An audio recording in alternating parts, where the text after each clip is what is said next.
नमस्कार मित्रों, history research point पर आप सभी का स्वागत करता हूं। बीपीएससी टीआरई पीजीटी हिस्ट्री के लिए टेस्ट सीरीज चल रहा है और यह टेस्ट सीरीज संख्या 1 है मित्रों।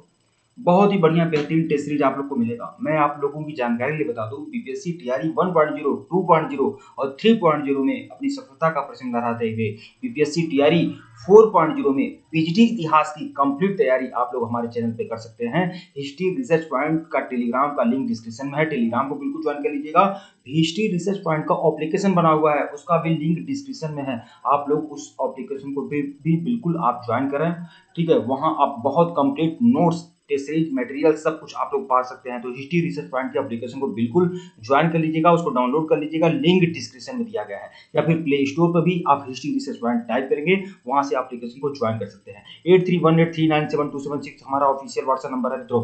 इस ऑफिशियल व्हाट्सएप नंबर पर अगर आप हमारे कोर्स को ज्वाइन करना चाहते हैं तो ज्वाइन कर सकते हैं। 8318397276 हमारा ऑफिशियल व्हाट्सएप नंबर है। मैसेज जरूर कर सकते हैं। 1499 रुपए का कंप्लीट कोर्स है मित्रों। टीजीटी पीजीटी जूनियर सबकी कंप्लीट तैयारी के लिए 1499 रुपया आपका फीस है। इसमें आप लोग बीपीएससी टीजीटी की भी तैयारी करेंगे और बीपीएससी पीजीटी हिस्ट्री की भी तैयारी करेंगे, और टीजी अगर आप जूनियर एसएसटी भी है तो उसकी भी कंप्लीट तैयारी आप लोग की कराऊंगा। तो आइए शुरुआत करते हैं। यह टेस्ट सीरीज संख्या 1 पूरी एनसीईआरटी बेस 2500 से 3000 एमसीक्यू की टेस्ट सीरीज दी जाएगी। केवल एनसीईआरटी ही नहीं बल्कि बहुत सारी टेस्ट सीरीज आप लोग को उपलब्ध कराई जाएगी, जो बहुत ही महत्वपूर्ण होगा आप सभी लोगों के लिए। जो इतिहास की सर्वमान्य पुस्तक है वहां से भी विश्लेषण के आधार पर टेस्ट सीरीज आप लोग को प्रोवाइड कराया जाएगा। तो आइए शुरुआत करते हैं। और यह जो सीरीज आप लोग को प्रोवाइड कराई जा रही है यह सिंधु घाटी सभ्यता से है, ठीक है। तो आइए शुरुआत करते हैं। 1499 रुपए की सीरीज में आप लोग को 2500 से 3000 एमसीक्यू की टेस्ट सीरीज मिलेगी, फुल एक्सप्लेनेशन के साथ मिलेगा। साथ ही साथ हैंड रिटेन नोट्स भी मिलेगा, पीपीटी नोट्स भी मिलेगा, लेक्चर्स वीडियो मिलेगा, टेस्ट सीरीज मिलेगा, सब कुछ आप लोग को उपलब्ध मिलेगा, ठीक है। आइए शुरुआत करते हैं मित्रों। और ऑनलाइन और ऑफलाइन सभी टेस्ट सीरीज भी आप लोग दे सकते हैं। सिंधु सिविलाइजेशन से रिलेटेड यह प्रश्न है, और मैं दावे और यकीन के साथ बोल दूं 100% कि अगर सिंधु सिविलाइजेशन से संबंधित प्रश्न आए, 2 प्रश्न भी आया तो हमारी टेस्ट सीरीज से आएगा, और 10 प्रश्न भी आए तो हमारी टेस्ट सीरीज से आएगा। यह दावा सिर्फ मैं कर सकता हूं, बाकी लोग नहीं कर सकते हैं, क्योंकि बाकी लोग दुकान चलाते हैं और हम आपकी सपने को साकार करते हैं। आइए शुरुआत करते हैं मित्रों। थोड़ा कलर चेंज कर लेते हैं क्योंकि सेम कलर हो जा रहा है, सुनिए, ठीक है। शुरुआत करते हैं मित्रों। पहला प्रश्न आप लोग की स्क्रीन पर है कि भारतीय पुरातत्व का जनक किसे कहा जाता है। बहुत ही बढ़िया बेहतरीन प्रश्न आप लोग को लिए लेकर आया हूं, और यह प्रश्न आप लोग का बीपीएससी पीसीएस में, बिहार पब्लिक सर्विस कमीशन के पीसीएस परीक्षा में, प्रारंभिक परीक्षा में यह प्रश्न कई बार पूछा है। मैं उस प्रश्नों को लेकर आ रहा हूं जो आप लोग के लिए काफी महत्व रखता है। यह टेस्ट सीरीज संख्या 1 है मित्रों।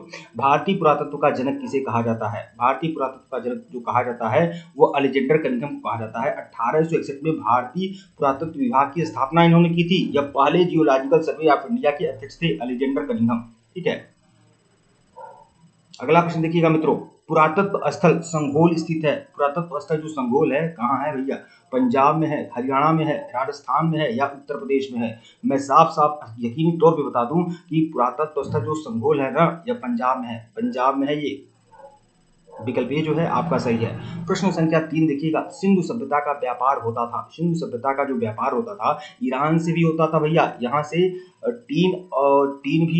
टीन आयात किया जाता था और चांदी आयात किया जाता था ईरान से। अफगानिस्तान से भी होता था।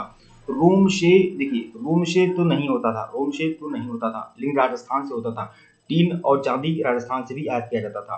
तो ये यहाँ पर यह होना चाहिए कि सिंधु सभ्यता का व्यापार कहाँ से नहीं होता था, नहीं होता था। तो ये आपका रोम हो सकता है, विकल्प 3, ठीक है, रोम से। लेकिन देखिए हम थोड़ा प्रश्नों को थोड़ा सही तरीके से मैं पढ़ रहा हूँ। यहाँ पर और भी ऑप्शन है, ठीक है। यहाँ पर देखिए सिंधु सभ्यता का व्यापार होता था, तो देखिए पहला तो ईरान, अफगानिस्तान और राजस्थान, मतलब 1, 2 और 4, 1, 2 और 4, ठीक है। 1, 2 और 4 मतलब विकल्प डी जो है आपका सही है।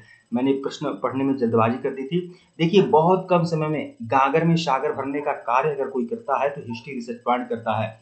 हम झेलाते नहीं हैं आपको, हम पढ़ाते नहीं हैं, घोल कर पिला देते हैं। इतनी क्षमता है हमारे पास, इतनी क्षमता हिस्ट्री रिसर्च पॉइंट के पास है, ठीक है। प्रश्न संख्या 4 देखिएगा। सिंधु सभ्यता को हड़प्पा सभ्यता क्यों कहा जाता है? सिंधु सभ्यता को हड़प्पा सभ्यता क्यों कहते हैं? क्योंकि यहाँ सबसे पहले खुदाई हुई थी। हड़प्पा नामक स्थान पर सिंधु सिविलाइजेशन की पहली खुदाई हुई थी। पहला प्रमाण हड़प्पा नामक स्थान पर मिला था। इसीलिए इस हड़प्पा सभ्यता के नाम पर इस समूचे सभ्यता को हड़प्पा सभ्यता कहा गया। तो देखिए सबसे पहले खुदाई हड़प्पा नामक स्थान पर हुई थी। ये आपका सही है, विकल्प बी। ठीक है। प्रश्न संख्या 5 देखिएगा मित्रों, सिंधु सभ्यता के लोग किससे परिचित नहीं थे? सिंधु सभ्यता के लोग किससे परिचित नहीं थे? तो मैं आपको बता दूं, देखिए हाथी से तो परिचित थे, ठीक है, अज से भी, बाघ से भी, किससे परिचित नहीं थे? किससे परिचित नहीं थे? देखिए यहाँ पर देखिए, बाघ से या अश्व से लिया जा सकता है, लेकिन सिंधु घाटी सभ्यता की सुरकोटता में अश्व की अस्थि पंजर मिले हैं, मतलब घोड़े की हड्डियां मिली है। तो विशेष रूप से हाथी से, अश्व से, हाथी से, अज मतलब हाथी होता है, तो सबसे परिचित थे। बाघ से परिचित नहीं थे, लेकिन ऑप्शन में नहीं है। ऑप्शन में 1 और 2 दोनों मिलकर चल रहा है, लेकिन मेरे हिसाब से यहाँ पर आप सुधार कर लीजिएगा, ठीक है। यहाँ पर आपका यहाँ पर होगा बाघ, ठीक है। बाघ से मतलब शेर से परिचित नहीं थे सिंधु सभ्यता के लोग, ठीक है।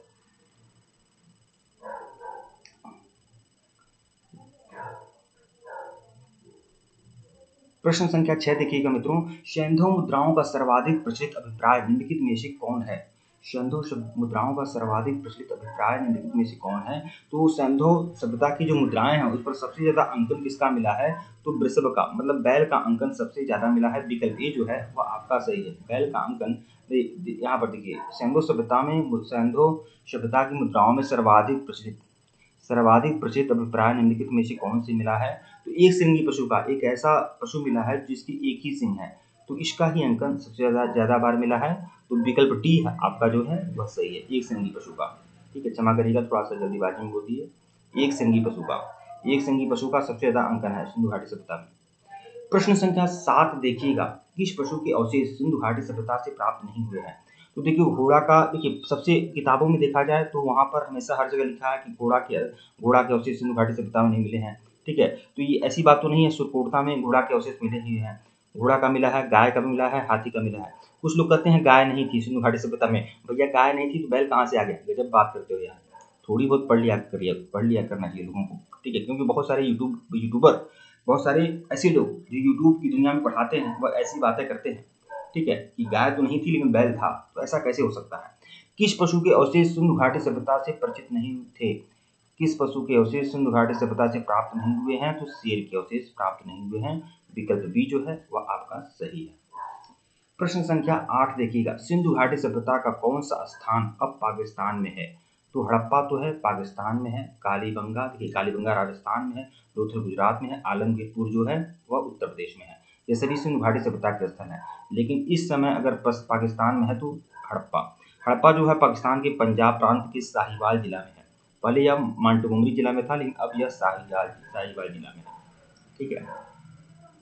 प्रश्न संख्या 9 देखिएगा, सिंधु सभ्यता के पतन के कारणों में सबसे महत्वपूर्ण कारण कौन सा है? तो सिंधु सभ्यता के पतन के बहुत सारे कारण थे, उसमें सबसे महत्वपूर्ण कारण कौन सा है? तो आर्यों के आक्रमण को सबसे महत्वपूर्ण कारण बताया गया है। देखिए मार्टिमर व्हीलर और गार्डन चाइल्ड ये पश्चिमी विद्वान है, तो इन पश्चिमी विद्वानों का जो स्टेटमेंट है बहुत ज्यादा महत्व रखा जाता है, ठीक है। हालांकि महत्व रखना नहीं चाहिए, लेकिन लोग महत्व रखते हैं। इस आधार पर ये कहा गया कि सिंधु सभ्यता के पतन का कारण, सबसे महत्वपूर्ण कारण जो है आर्यों का आक्रमण है। हालांकि इसमें सच्चाई नहीं है, बहुत सारे विद्वान इसमें मतभेद रखते हैं, ठीक है। यह पश्चिमी विद्वानों की एक तरह से जो भी आलोचना की गई है।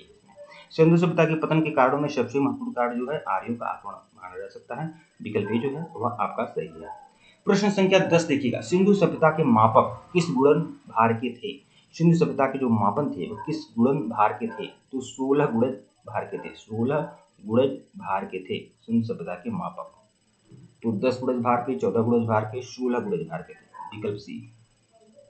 जो भी लोग हमारे कोर्स को ज्वाइन करना चाहते हैं मित्रों, हमारे ऑफिशियल व्हाट्सएप नंबर पर मैसेज कर सकते हैं। ऑफिशियल व्हाट्सएप नंबर डिस्क्रिप्शन में दिया गया है, और यहाँ पे भी हमारा ऑफिशियल व्हाट्सएप नंबर शो हो रहा है। 8318397276 हमारा ऑफिशियल व्हाट्सएप नंबर है। फोन पे पेटीएम नंबर यही है, पेमेंट करके स्क्रीनशॉट दे सकते हैं। 1499 रुपये की सीरीज है। हमारे कोर्स को ज्वाइन कर सकते हैं, टेलीग्राम बिल्कुल ज्वाइन कर सकते हैं, और हिस्ट्री रिसर्च पॉइंट के एप्लीकेशन को बिल्कुल आप ज्वाइन कर लीजिए। उसका लिंक डिस्क्रिप्शन में दिया गया, वहां से भी आप लोग कोर्स को परचेज कर सकते हैं, ठीक है। आइए शुरुआत करते हैं। नेक्स्ट क्वेश्चन देखते हैं मित्रों। प्रश्न संख्या 11, सिंधु सभ्यता का तिथि क्रम सर्वप्रथम किससे निर्धारित किया गया है? सिंधु सभ्यता का जो तिथि क्रम है किससे निर्धारित किया गया है?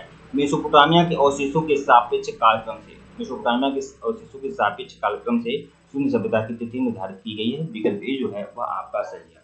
प्रश्न संख्या 12 देखिएगा, सिंधु सभ्यता में निम्नलिखित में से कौन सी चीजें पाई गई हैं? तो 2 मंजिला भवन पाया गया है, मंदिर पाए गए हैं, विष्णु जी की मूर्ति पाई गई है, बिल्कुल गलत है। अन्नागार पाया गया है, 2 मंजिला भवन पाया गया है, स्नानागार पाया गया है। ठीक है, अन्नागार, 2 मंजिला भवन और स्नानागार, ये तो फिलहाल सही है। देखिए, 1 मंजिला भवन, अन्नागार और जलाशय, चौड़ी सड़कें, स्नान करते हुए पुरुष की मूर्ति, क्या पाया गया है? तो ये आपका ज्यादा सटीक है विकल्प बी। ठीक है, विकल्प बी जो है आपका वह ज्यादा सटीक है। ठीक है, प्रश्न संख्या 13 देखिएगा, सिंधु घाटी संस्कृति वैदिक सभ्यता से भिन्न थी क्योंकि? सिंधु घाटी संस्कृति वैदिक सभ्यता से क्यों भिन्न थी? क्योंकि इसके पास एक चित्रलेखीय लिपि थी। सिंधु घाटी सभ्यता की जो लिपि थी वह चित्राक्षर थी, चित्र और अक्षर थे।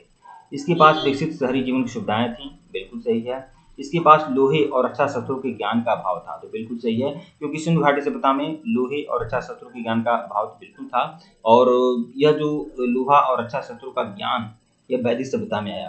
तो 1, 2, 3 तीनों बातें सही हैं, मतलब विकल्प डी। जो भी लोग हमारे कोर्स को ज्वाइन करना चाहें हमारे ऑफिशियल व्हाट्सएप नंबर पर मैसेज कर सकते हैं। प्रश्न संख्या 14 देखिएगा, सिंधु सभ्यता के बारे में निम्नलिखित में से कौन सा कथन असत्य है? व्यापार और वाणिज्य उन्नत दशा में था सिंधु घाटी सभ्यता में, बिल्कुल सही है। नगरों में नालियों की सुदृढ़ व्यवस्था थी, बिल्कुल सही है। मातृ देवी की उपासना की जाती थी, सही है।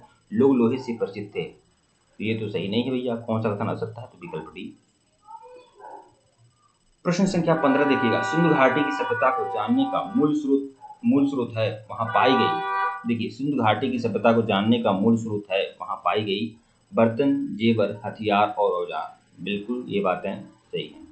मोहरें, नगरों के अवशेष या लिपि, तो सिंधु घाटी सभ्यता को जानने का मूल स्रोत कहा गया है ना, तो मूल स्रोत आपका मोहरें है, विकल्प बी। मूल स्रोत अगर इन सभी में देखा जाए तो मूल स्रोत आपकी यहाँ पर देखिए, इसमें कुछ भी कहा जा सकता है। मैं यहाँ पर देखिए, यहाँ पर नगरों के अवशेष कहा गया है, लेकिन मोहरें विशेष रूप से यह माना जाता है, मोहरें। ठीक है, प्रश्न संख्या 16 देखिएगा, सिंधु सभ्यता निम्नलिखित में से किस युग के अंतर्गत आती है? सिंधु सभ्यता जो आती है प्रागैतिहासिक काल। देखिए, प्रागैतिहासिक काल में जो पाषाण काल होता है ना, पूरा पाषाण काल, मध्य पाषाण काल, नव पाषाण काल, ये आपका प्रागैतिहासिक काल में आएगा, जब लिखने की कला लोगों के अंदर विकसित नहीं थी। ठीक है, और ऐतिहासिक काल आप जानते हैं, यह जैसे गुप्त काल, मौर्य काल, मौर्योत्तर काल, ठीक है, महाजनपद काल, उद्धव महावीर का काल, ये सभी ऐतिहासिक काल आएगा। और यह आपका जो सिंधु सभ्यता है यह आद्य ऐतिहासिक काल है, आद्य ऐतिहासिक काल, विकल्प डी। प्रश्न संख्या 17 देखिएगा, सिंधु सभ्यता संबंधित है आद्य ऐतिहासिक युग से, विकल्प ए जो है आपका सही है। प्रश्न 18 देखिएगा, निम्नलिखित में से किस पशु का अंकन हड़प्पा संस्कृति की मोहरों पर नहीं मिलता है? हाथी का अंकन मिलता है, बैल का अंकन मिलता है, भेड़ का अंकन मिलता है, लेकिन घोड़े का अंकन सिंधु घाटी सभ्यता की मुद्राओं या मोहरों पर नहीं मिलता है, विकल्प सी। प्रश्न संख्या 19 देखिएगा, सिंधु घाटी सभ्यता जानी जाती है। सिंधु घाटी सभ्यता जानी जाती है, बीपीएससी में यह प्रश्न पूछा है, यह बात आप जान लें। और मैं बोल रहा हूँ, यहाँ पर वह प्रश्न आप लोग को मैं दे रहा हूँ, मैं पूरे यकीनी तौर पर बता दूं, सिंधु सभ्यता से संबंधित अगर 2 प्रश्न आए तो हमारी सीरीज से आएंगे, 10 प्रश्न आए तो हमारी सीरीज से आएंगे, जितना भी प्रश्न आएगा हमारी सीरीज से आएगा, यह बात आप जान लीजिए। ठीक है, तो सिंधु घाटी सभ्यता जानी जाती है अपने नगर नियोजन के लिए, विकल्प ए जो है वह आपका सही है। देखिए, अपने नगर नियोजन के लिए, मोहनजोदड़ो और हड़प्पा के लिए, अपने कृषि संबंधी कार्यों के लिए, तो क्या हो सकता है? क्या हो सकता है भैया? तो इसमें सभी बातें सही हैं, 1, 2, 3, विकल्प डी। तो सभी अपने उद्योगों के लिए भी जानी जाती है, क्योंकि चनोदड़ो में उद्योग कारखाने थे। सिंधु सभ्यता का एक नगर है चनोदड़ो, वहां पर फैक्ट्री थी, मनका बनाने की फैक्ट्री हुआ करते थे। प्रश्न संख्या 20 देखिएगा, इस सीरीज का सबसे आखिरी प्रश्न, निम्नलिखित में से कौन सा सिंधु घाटी की सभ्यता से संबंधित स्थल नहीं है? रोपड़ सिंधु घाटी सभ्यता का स्थल है, कालीबंगन भी है, पाटलिपुत्र भी है, नहीं लोथल भी है, और क्या स्थल नहीं है सिंधु घाटी सभ्यता का? तो पाटलिपुत्र, विकल्प सी। ठीक है, तो पाटलिपुत्र सिंधु घाटी सभ्यता का स्थल नहीं है, बाकी सिंधु घाटी सभ्यता के ही स्थल हैं। ठीक है मित्रों, वीडियो को लाइक और चैनल को सब्सक्राइब करिएगा मित्रों, धन्यवाद आप लोग को। और देखिए, 20 प्रश्न मैं आप लोग को करा दिया हूँ। यह देखिए, यह बीपीएससी पीजीटी हिस्ट्री की पहली सीरीज है, पहली टेस्ट सीरीज का आज सीरीज कर रहा हूँ। और मैं आप लोगों को कम से कम मेरा TRE 4 तक मैं कम से कम आप लोग को 200 टेस्ट सीरीज दूंगा, 200 टेस्ट सीरीज दूंगा, धाकड़ टेस्ट सीरीज दूंगा। और मैं आपको यकीनी तौर पर बता दूं, मैं पूरे चैलेंज के साथ बोल दूं कि किसी में इतनी क्षमता नहीं है कि जो मेरी टेस्ट सीरीज का मुकाबला कर सके बीपीएससी पीजीटी हिस्ट्री के लिए। इसलिए मैं आप लोगों से कहना चाहूँगा, आप कहीं भी मत भटकिए, आप हिस्ट्री रिसर्च पॉइंट पे भरोसा करिए और इसी से जुड़े रहिए बीपीएससी पीजीटी हिस्ट्री के लिए और टीजीटी सोशल साइंस के लिए। यह हमारा चैनल है, ठीक है, और आपको बेहतरीन मटेरियल आप लोग को दिया जाएगा। ठीक है मित्रों, धन्यवाद आप लोग को।